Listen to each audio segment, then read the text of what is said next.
Hi there.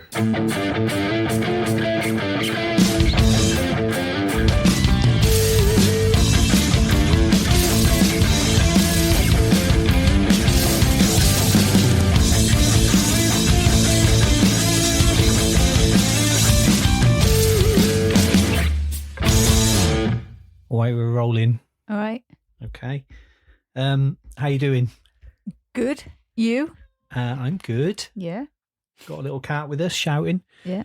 Do you want to introduce the podcast? No, you can. Okay, welcome to the podcast. What have you been up to? Well, today we've not done a lot, have we? No. Although we did do some exercise for once.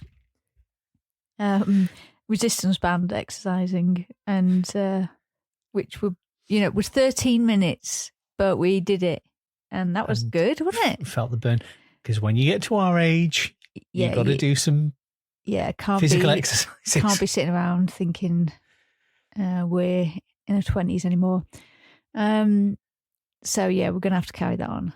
Yeah, as boring as that is. But yeah. So that's probably the most exciting thing. Oh, have we said we're rewatching Buffy? We have. Okay, so we watched some more Buffy last night. We mentioned it, but we hadn't watched that many then. Oh, okay. So what are your feelings on Buffy so far? We're like... really enjoying it. Third season? Yeah. Like a few episodes into the third season. It's funny that we're watching it at the moment because I'm seeing loads of stuff now about the reboot. It is. It's weird, isn't it? Weird timing. Yeah, they've cast... the main Slayer. Have you seen that? No, I haven't. She was in Skeleton Crew, the Star Wars show. She was way younger than Buffy was when. And is it going to be called Buffy the Vampire Slayer? Because it's going to be a different person, isn't it? Don't know. Is it a series? I think so. But it won't be a series like the last one. What would it be? How many episodes did you get on a series? 22. I bet that won't happen. That doesn't happen nowadays, does it? You have like 6, don't you? Yeah, like Netflix and rubbish streaming and stuff. Yeah, but might be good. Yeah. Well, sorry, that was me banging the sock box that's underneath the Iron Maiden Number of the Beast socks. Sock box. Yeah. But yeah, no, Buffy's good. So if you used to watch it and enjoy it, and you haven't revisited it, revisit it because it is good. Yeah. All the performances are good. It's fun. It's well written. Even the episodes are a bit dopey. It's still fun to watch. To tell you, I sent you a reel and you never mentioned it, but about Xander. Did you see it?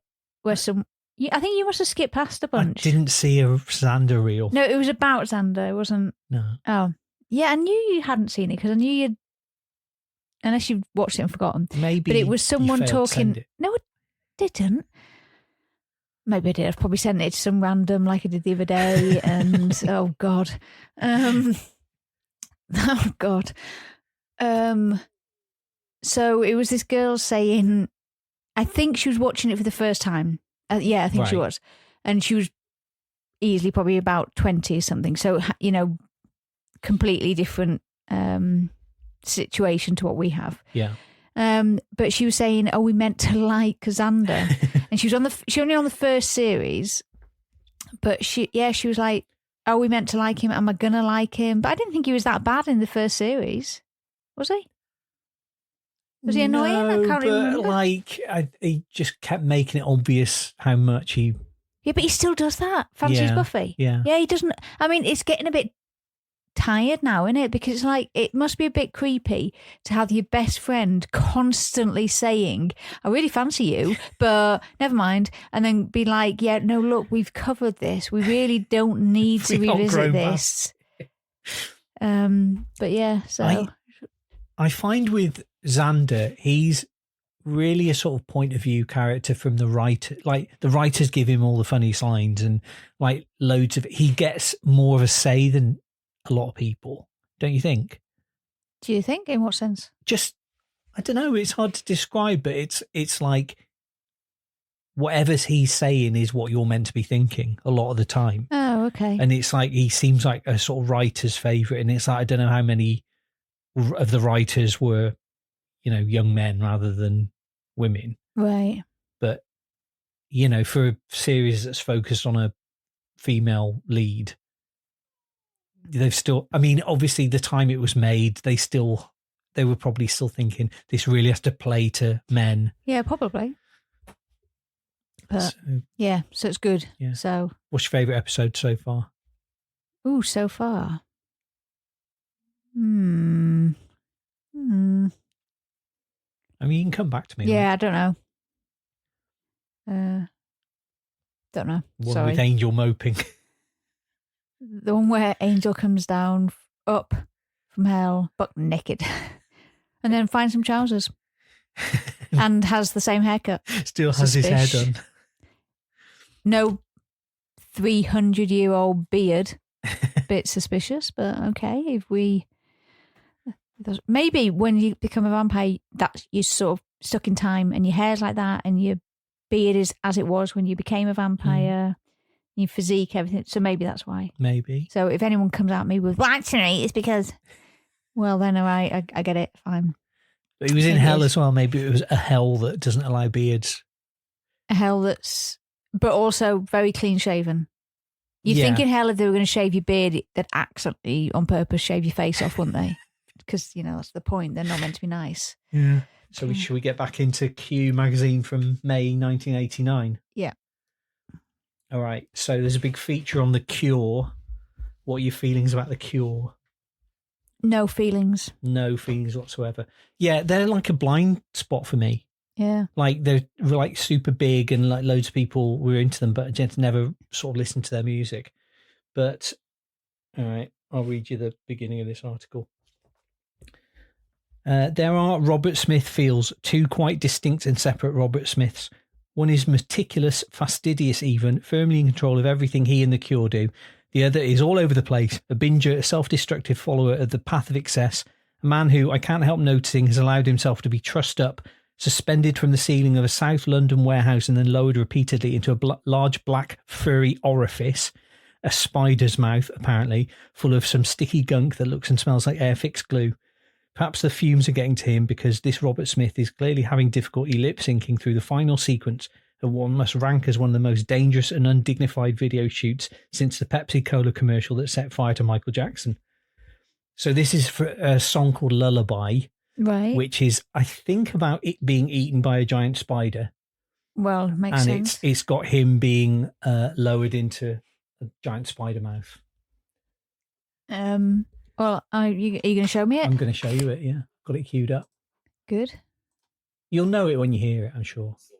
The subtitles say moody pop music.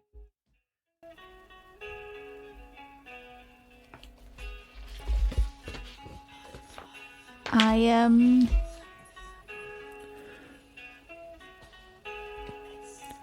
not going to make me watch the whole thing, are you? All right, well, zoom. I'm watching 4 minutes, 19 seconds of this. If I really try with my makeup, I kind of look like him, I think. It's a strong look.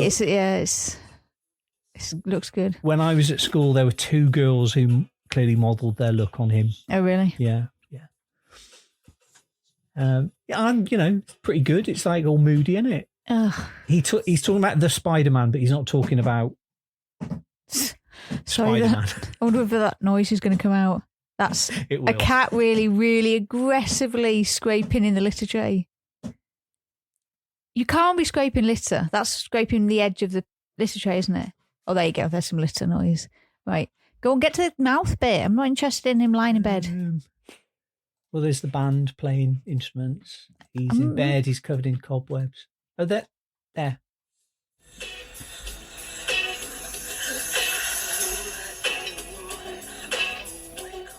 Do you think there might be something sort of Freudian about being sucked into a giant furry orifice?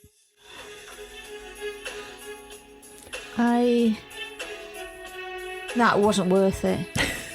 That didn't even look good. It didn't look interesting. Well, it was the 80s. What do you expect? But it just wasn't worth it. I can imagine like when they came up with the concept, it sounded good, but... All right, should we have a bit of Love Cats? You know Love Cats, right?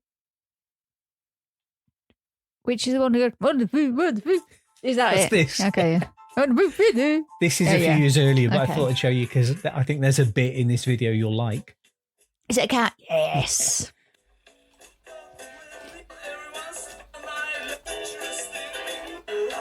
Not sure about those ones. They are quite clearly taxidermy cats. Oh, it's a kitten. Better be looking after that kitten. Oh. It's cute. This song reminds me of our hanging out at Cybergoth clubs, though. Did they play this? This is the kind of shit that would have been played. Yeah, they should have been playing loads of Cure in there because it was so gothy, wasn't it? Yeah. I mean, you never thought of yourself as a goth? No. But we went to goth clubs and cybergoth clubs, Right. didn't we? So you were sort of goth adjacent. Well, I had a friend who was a cybergoth. You had a friend who was a cybergoth. Yeah, I had no. I mean, you no were choice. adjacent to her. I suppose you stood next to her, so you were goth adjacent. Yeah. Wow. No, never goth. I did once buy a like a light up. I told you know about this light up crucifix to go around my neck. Like it was perspex, and it had I remember that. Yeah, it had a light on the top that sort of lit up the crucifix in like neon blue, and it was fucking cool. You still got it. No, I wish I did. Can you imagine? Oh, I'd love back in the day when you'd wear that going out. Bloody absolutely brilliant. But yeah, so and I did have that T-shirt with those a circle on in rubber, and then in the middle of the rubber circle there was rubber lips. Yeah, that was a bit cybergothy, wasn't it? Bought from Whitby, of course. Whitby is the that used to have a great shop with that type of stuff, and I had that T-shirt with the doll and the flower underneath the flower, plastic. Yeah. Oh, happy days, happy days, happy goth days, happy days. That is funny. That the Cybergoth Club. There was a guy there who looked exactly like Spike, wasn't there? Do you remember Fake Spike? Fake Spike? I'd forgotten all about Fake Spike. Oh my god. I was like thinking, oh yeah, the people used to wear like those lights on their fingers and stuff. Those. But like, yeah, we had a literal Fake Spike. He had a Spike coat, he had Spike hair. It was very much the era of Spike, wasn't it? It was like the year 2000. So good. Absolutely brilliant. We grew up to go out in the best time, I think. Apart from like if you're like in the 60s or whatever, but you had to deal with being in the 60s then, so that's probably offsets it, whereas we were pretty cushy, weren't we? Yeah. Got it all. So yeah. Is no one doing like middle-aged Cybergoth Nights now? Because they should absolutely go to, I don't know. People with creaking joints dancing to Love Cats. Yeah. I don't know. You have to look it up. What else were they playing? They were playing like Nine Inch Nails and stuff. And I can't really remember. When we went to this specific Cybergoth night, I don't think I loved the music. I think it was all right. Yeah. But you go out because there's nothing else to do. But the goth night we went, that was good because that was basically just not anything, wasn't it? Yeah. Like I'm sure they played like Britney and stuff, didn't they? They'd play anything. Right. Do you remember they used to play a song, and I can't remember what it was called, but it was like an electronic beat and then someone just talking in a sort of really flat, slightly David Bowie voice going, "Are you as hot in the bedroom as you are on the dance floor?" Like that's that. That's a song. What? Yeah, it was like, do you fuck the way you dance? Or it was like a proper kind of. I mean, have you made this up in your head? Maybe.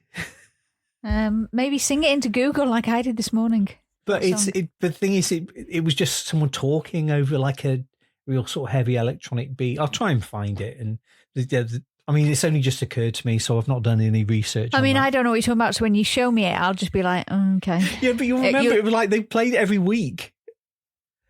I don't think I will. That rings no bells. Do you fuck the way you dance? I mean, I sound like Peter Cook, but it was like a sort of David Bowie flat. That's a really weird question anyway, because that's really weird. Well, it was just like, oh, this is a bit subversive for me goth night. Oh, he said fuck. And he mentioned having rude intercourse.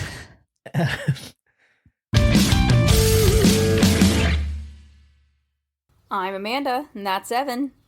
Say hi, Evan. Hi, Evan. And we're the hosts of The Worst Podcast on Mars. This is the podcast that talks music. And on Fridays, we work our way through the Rock and Roll Hall of Fame's list of 200 definitive albums.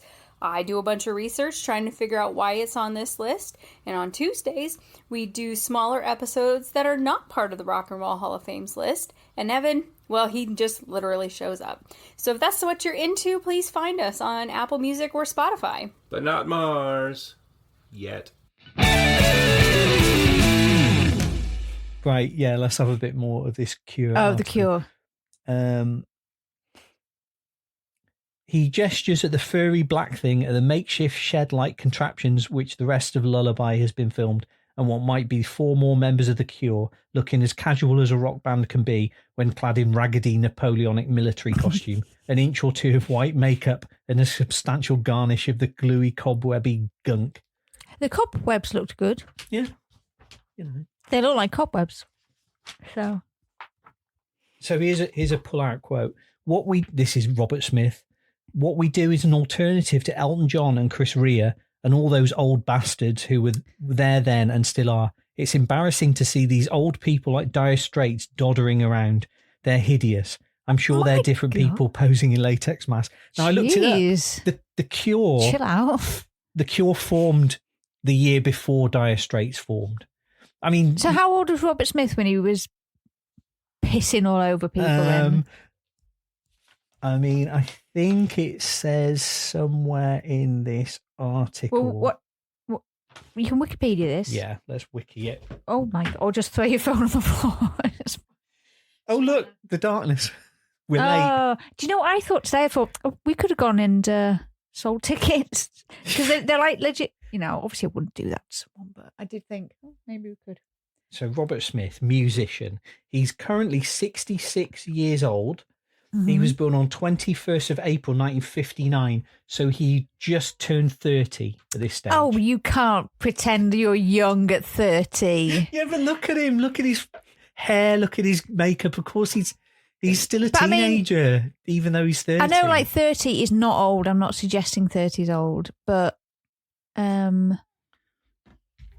it's not young, is it?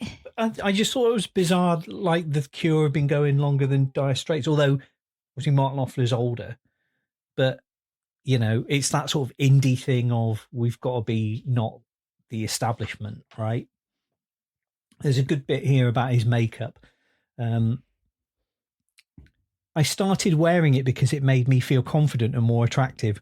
I'm completely featureless without it, but on stage I always used to lean my mouth on the mic and shut my eyes so I wouldn't have to see the people, and at the end I'd come off with lipstick smeared all over my face, so I thought I might as well go on with it like this and make it look intentional. Keeping a watchful, opportunistic eye on his weirder manifestations is clearly an important part of being this paradox, Robert Smith. I mean, he looks kind of pretty much the same now as he did then, he's just a bit craggier, but he's still got the same hair, and he slags off Morrissey in this article as well. He's a precious, miserable bastard. He's all the things people think I am. Morrissey sings the same song every time he opens his mouth. At least I've got 2 songs, The Love Cats and Faith. If only people knew how easy it is to be in groups like the Smiths. So, yeah, I mean, it turns out he was right. Morrissey is a bit of a wrong one. So I liked this bit. Their stage shows are now carefully prepared. Since 1985, it's been their practice to send one of their team out into the audience before a concert with a video camera. Fans ask which songs they would most like to hear, and the band watches these responses in the dressing room, rejigging the set as necessary. Oh my God. Like, that's really forward thinking, isn't it? Because that's the sort of thing you do now, but on social media. But like, that's what Katy Perry's doing now and claiming it's like amazing. So in her tour, she plays some computer game or some bullshit like that, right? Whatever. But they get to a certain level, and she was saying this like it was like amazing. Yeah. Like a QR code comes up and you can do it and then vote for which song you want next or something. Right. So the audience just decides what song out of her whole catalogue, like out of 3 or something. I don't know. I'm not there, so I don't know. Don't come at me. Right. But yeah, like I thought when she was explaining it, she was making it sound like this is the most high-tech thing that you could ever do. I was thinking, doesn't feel that high-tech, does it? Having a QR code as well. Like, do a Taylor Swift and have everyone with a band on their arm and then you can press the band. Surely that's more high-tech, isn't it? Like those bands, was it Taylor Swift and Coldplay had them, didn't they? The ones that lit up. Right, yeah. They look maybe good. You're telling me that. Yeah, they look good. But I mean, yeah, has Katy Perry got so many songs that she needs to? Well, no, of course she hasn't. But I think it's trying to be leaning into making it make sense that she's decided that this is like a computer game. So I guess it feeds into that, doesn't it? Do we know what game it is? No, Snake. Yeah, maybe she has to get to this Minesweeper. proper level of Snake where the whole screen's a snake and there's basically one square left and you've got to be really, really good because that's really difficult. Wonder if, has anyone ever finished Snake? Is there like a... I think that's just the kind of game that would go on forever, wouldn't it? What? No. What are you talking about? Because when you are playing Snake, you're getting bigger as a snake. So every square you eat, you're a bigger snake. So then it's more difficult because then you have to coil around your own body. Right. Oh my God. Right. Why am I having to explain? I never had Snake. It's all I played. So yeah, you'd continuously... So like at the end, that's what I'm saying. Basically, you'd be an entire snake and you'd have to... Because if you run into yourself, you die. So the entire screen would be a snake. Exactly.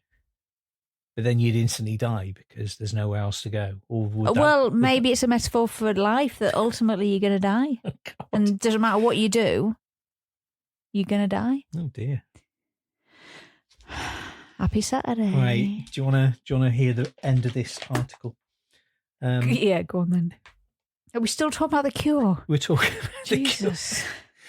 It's really emotionally exhausting making an album. I usually end up crying in the studio, which is a problem because if you get emotional like that, it just sounds as if you're singing badly. Oh, that's sad. That's made me feel sorry for him now. He does seem like the sort of person who'd cry in the studio, though, doesn't he? Goth, isn't he? Do goths cry? I don't know. Of course they do. No, but do they cry? I don't know if they cry. They just look up. They look displeased. If you're a goth, and let us know. Yeah, if you've ever cried. No, I'm not saying they don't cry, but is it part of the look? I think it is. It's like you're like romantic poets. Why is my voice so much louder than yours? And don't know. You don't talk at the microphone, do you? You talk away. Yeah, I'm going to try and talk a bit more into it. I'm always... You're really leaning into it, aren't you? You're doing this like a professional, and I'm like a... Well, you're like wandering off. Like you... But I'm trying to look at this thing about The Cure. But so hold the magazine in front of you. You've got arms. But then I'm like this. I can't see you. Don't worry. You just wafted me with your Q. 40-year-old newsprint. An article about Peter Gabriel. Yes. That's exciting. I mean, that's exciting for me. Yeah. I'm a big fan. What does Peter Gabriel mean to you?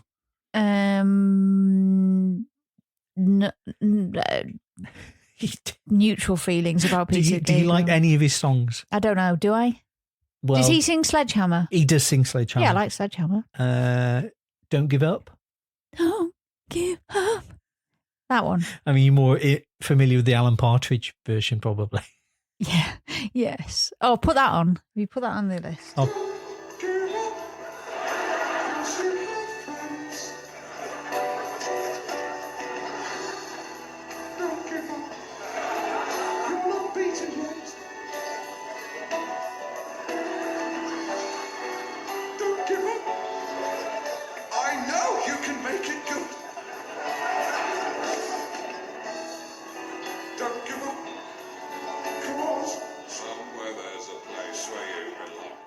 Well, that's the I Kate didn't Bush know medley. Peter Gabriel had anything to do with Genesis. You didn't? No.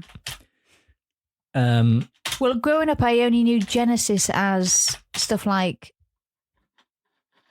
I Can't Dance. yeah.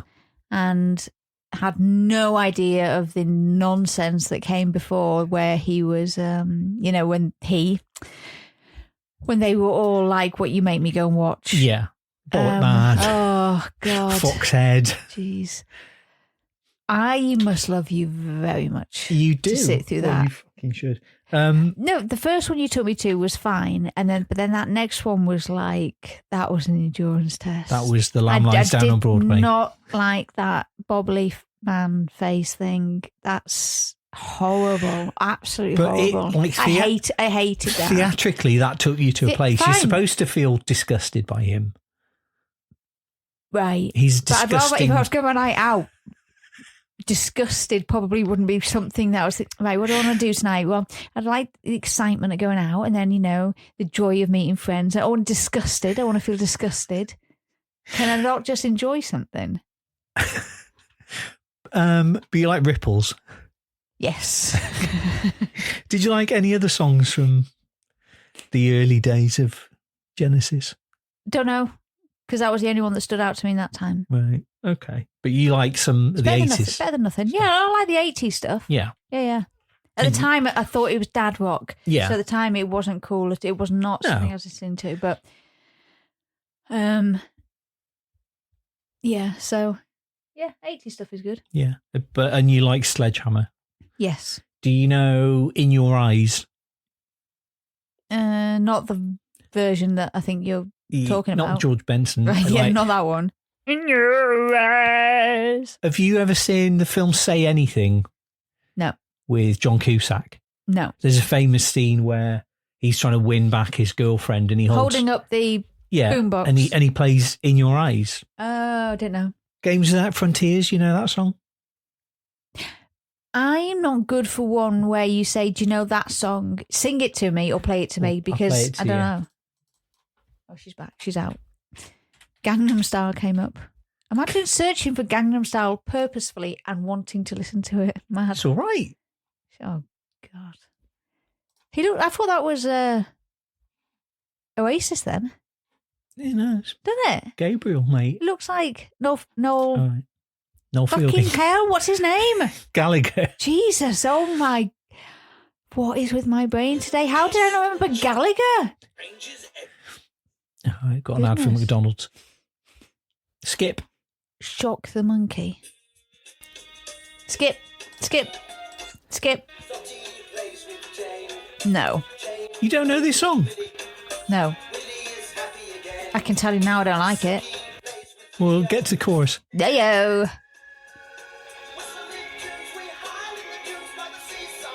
Side. Seaside.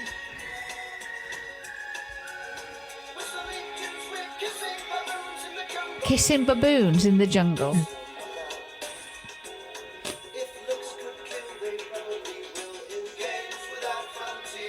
Oh, maybe. Do I know this?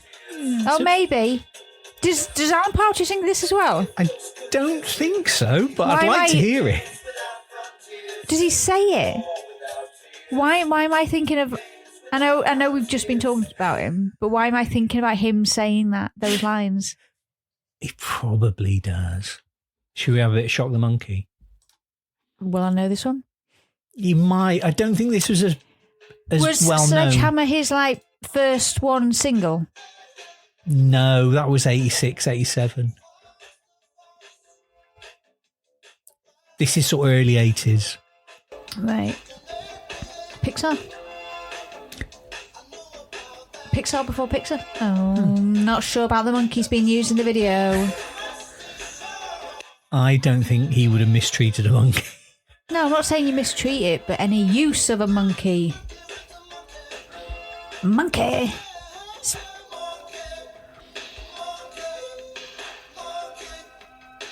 Imagine trying to explain this to your parents, like his mum and dad. So what are you doing? Well, I'm going to have stuff all over my face. I'm going to be sitting in a ring of fire smacking sticks together, shouting monkey. Do you think he consulted with his parents about... You have to have a conversation. They're going to be like, what did you get up to today, Peter? And he'll be like, oh, I did some more stuff. You know, I'm a singer now. And they'll be like, right, but what are you singing?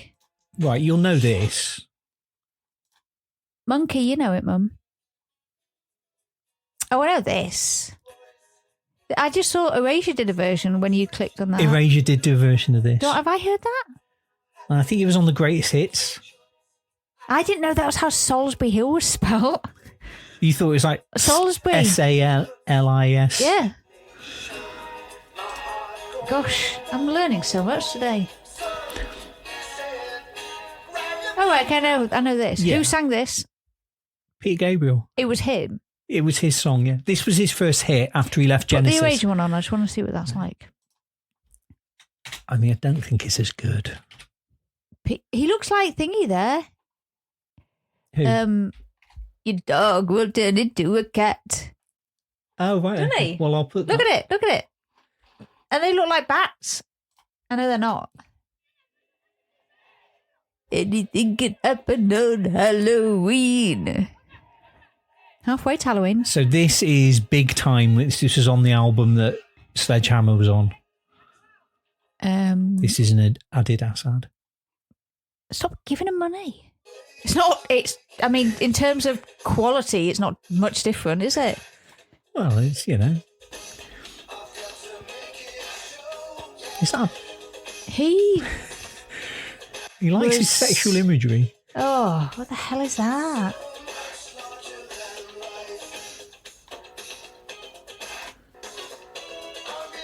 Oh, he likes his weird videos, doesn't he? Well, he's a consummate artist. He looks like someone who has too much access to effects on videos and he's used them all. Like in every video, he's used every effect he's ever known to ever happen on a video all at once in every video all the time. Whatever it's a lot, isn't it? Are you saying that Peter Gabriel's video is like Homer's website? Yes. Well, look at it. What are we missing? We're not missing anything, are we? Okay, you wanted to hear Erasure's version I'm not of actually Salisbury Hill, didn't having you? a go either. Yeah. Already better.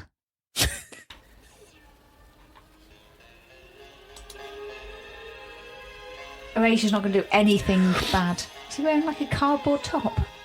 Or is it just denim? Kitten. Kitten. Kitten.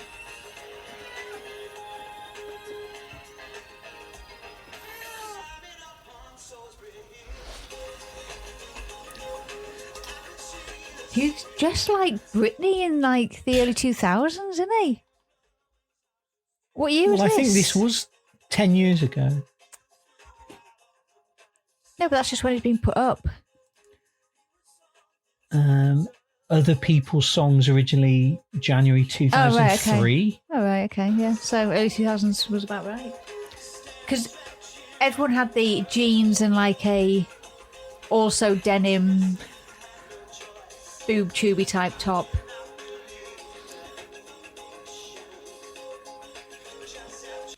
It's all right. I mean, it's not as good. I really like Erasure. We don't listen to Erasure enough. As a people, as a culture. Well, just they're so good. I aren't think they? people forget You how many forget, fucking bangers they had.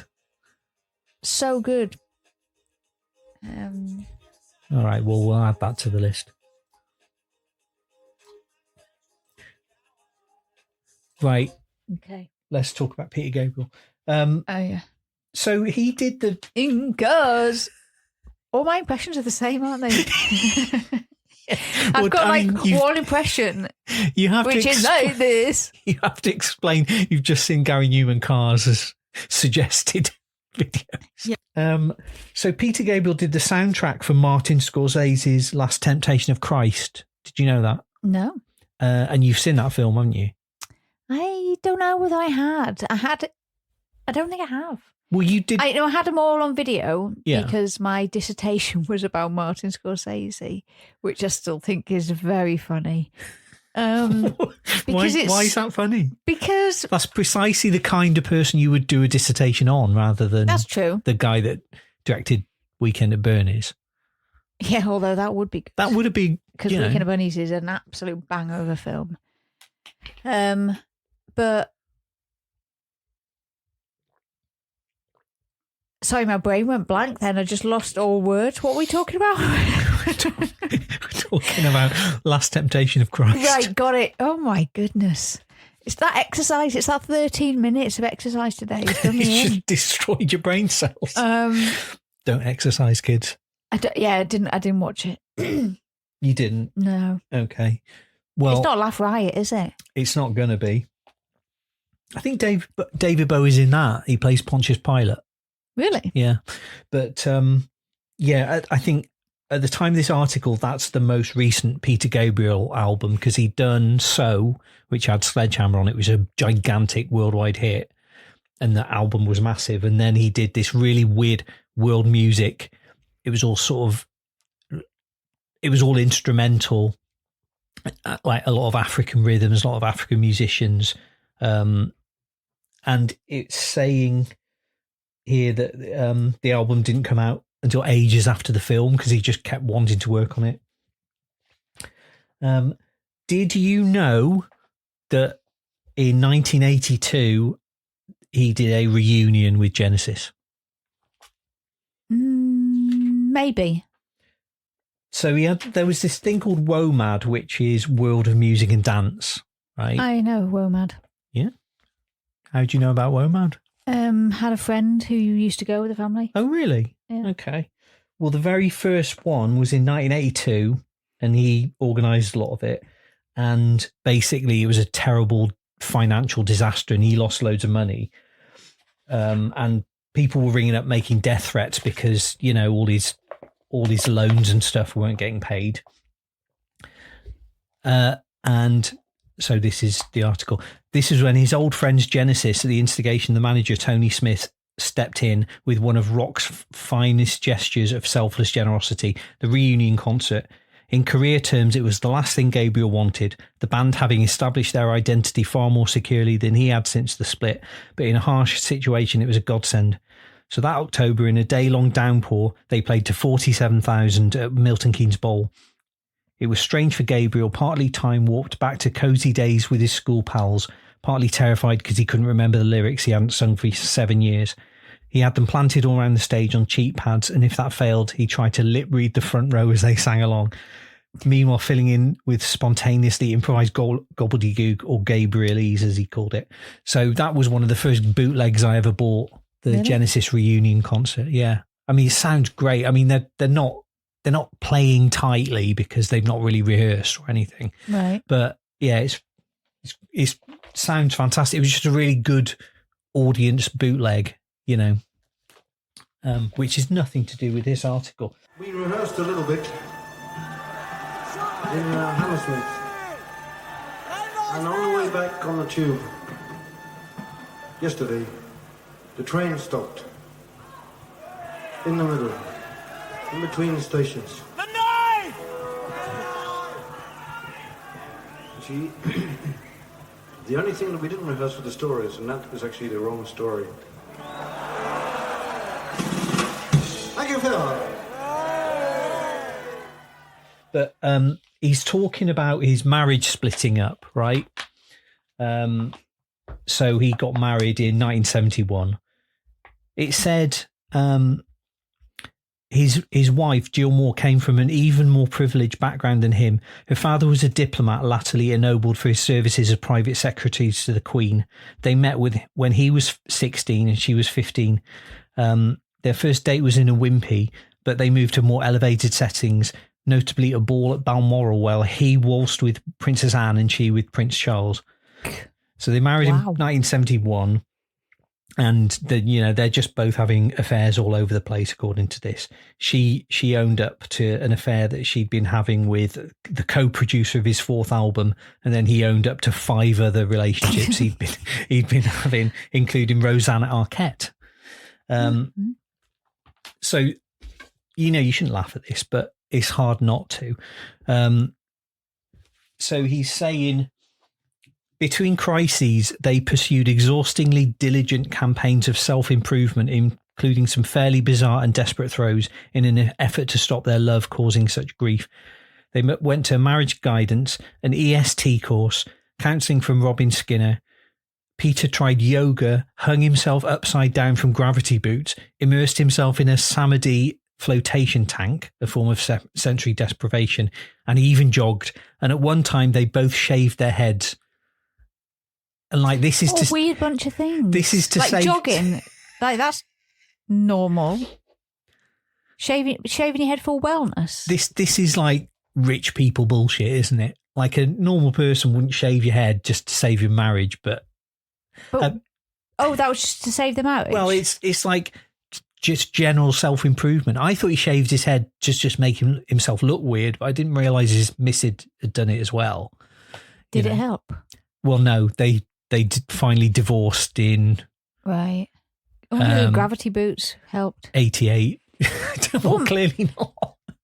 I wouldn't mind trying gravity boots, but I'm not sure what the point of them would be. Because all the blood rushes to your head, I guess. But then when you come down, it's going to come back, isn't it? I don't know.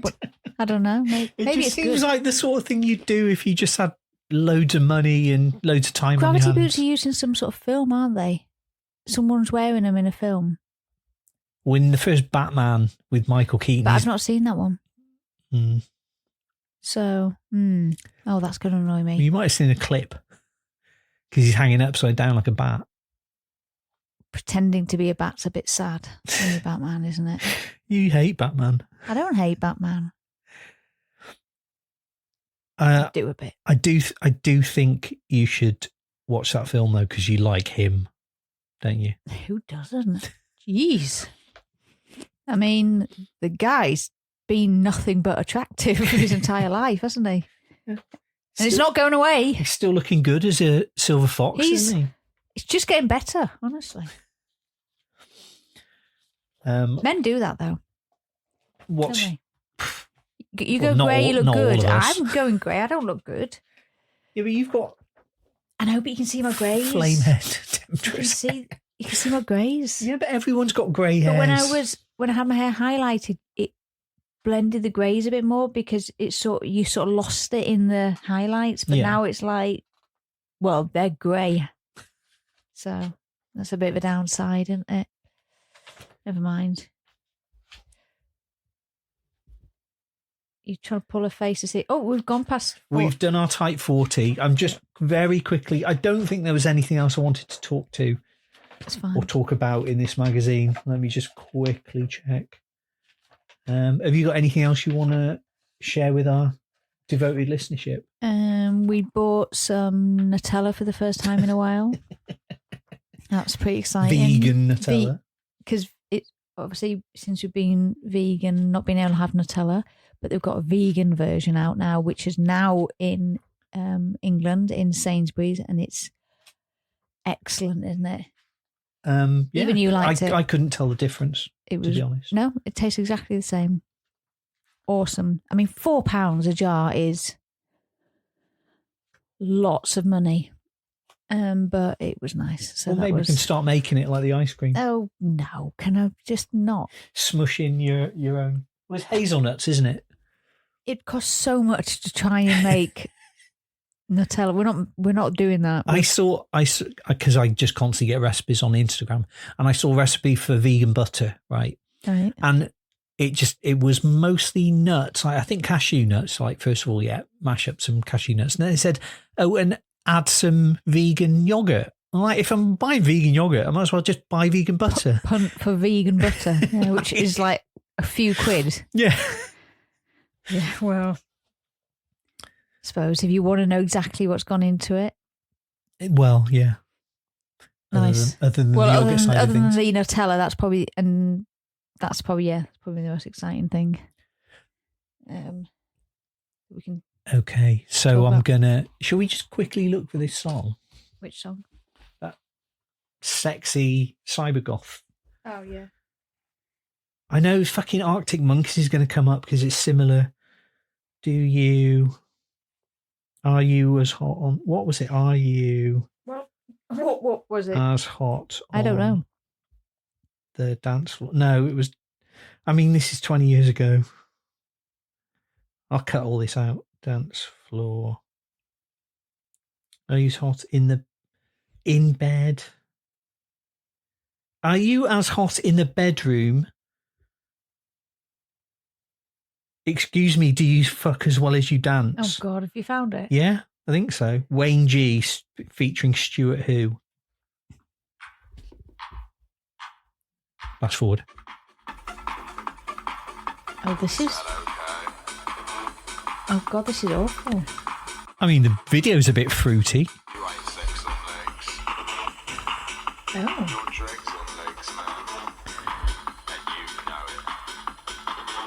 I'm sorry, they played this when I was somewhere. I'm sure they did, yeah.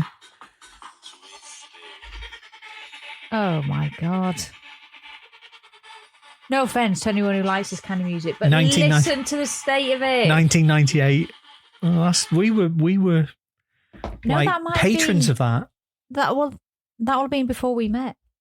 Yeah, but they were still playing it when, because I wasn't going to Cybergoth clubs before I met you. Didn't know any Cybergoths. Well, I'm glad you found it, but it was awful, and I never want to hear it again. Thank you. Appreciate it. What about Lullaby by The Cure? Would you listen to that again? No, absolutely not. What No. about Shock the Monkey by Peter Gabriel? No. Have you liked anything we've talked about? The Erasure cover version? Yeah, just Erasure, probably. All right. Well, so there you go. There we have May 1989 Q. Yeah, nice. In all its beauty, all its glory. Yeah. Next time we'll be doing something bang up to date. Kerrang from 1998. That's a bit modern. That is really modern. And there's going to be loads of it that we can't even talk to because it'd be stuff I've not heard of. But, I think it's important to, I don't know, do different stuff. Okay. Slayer Fest 98, we could call it.